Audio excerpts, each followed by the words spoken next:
జీవితం చాలా చిన్నది కాబట్టి ఎన్ని బాధలు ఉన్నా, ఎన్ని కష్టాలు ఉన్నా ఎప్పుడూ నవ్వుతూ ఉండండి. యుద్ధం మనది, పోరాటం మనది. అయినా ఎవరో వచ్చి మనల్ని గెలిపిస్తారు అని ఎదురు చూడటం కన్నా మూర్ఖత్వం మరొకటి ఉండదు. కన్నీటి నుండే కసి పుట్టాలి. అవమానాల నుండే అనుకున్న లక్ష్యాన్ని సాధించే పట్టుదల పుట్టాలి.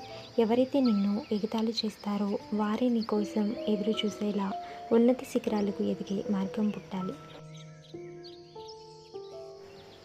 నీకు ఇష్టమైన వాళ్ళు ఎప్పటికీ నీ పక్కనే ఉండేలా చేసుకో. ఏ పరిస్థితి ఎదురైనా నీకు ఇష్టమైన వారిని నువ్వు ఎప్పటికీ వదులుకోకు. అబద్ధం ఇప్పుడు ఎంత ఆనందాన్ని ఇచ్చినా నిజం తెలిసాక ఆ ఆనందమే కాదు, నీ మీద ఉన్న అభిప్రాయాన్ని కూడా ఆవిరయ్యేలా చేస్తుంది. పరిస్థితులు చూసేవారికి ఒకలాగా, అనుభవించేవాడికి ఒకలాగా కనిపిస్తాయి. అనుభవించేవారికి ఉన్నంత బాధ చూసేవారికి ఉండదు. భయపడి చెవులు మూసుకుంటే గెలుపు కొట్టే తలుపు చప్పుడు ఎలా వినిపిస్తుంది? నువ్వు అందరికీ నచ్చట్లేదు అంటే నువ్వు వాళ్ళకి తగ్గట్టుగా నటించడం నేర్చుకోలేదు అని అర్థం. జీవిత రంగస్థలంలో అందరికీ నచ్చావంటే నువ్వు గొప్ప నటుడివే.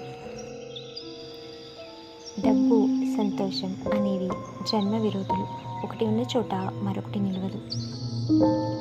నీ మనసును గాయపరిచిన వారిని మర్చిపో, కానీ నిన్ను ప్రతిరోజు ప్రేమించే వారిని గుర్తుంచుకో.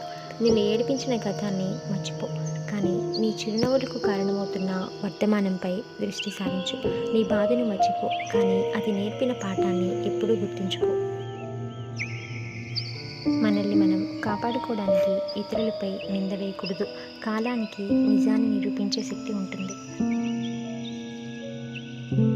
Please like and subscribe. Thank you for watching.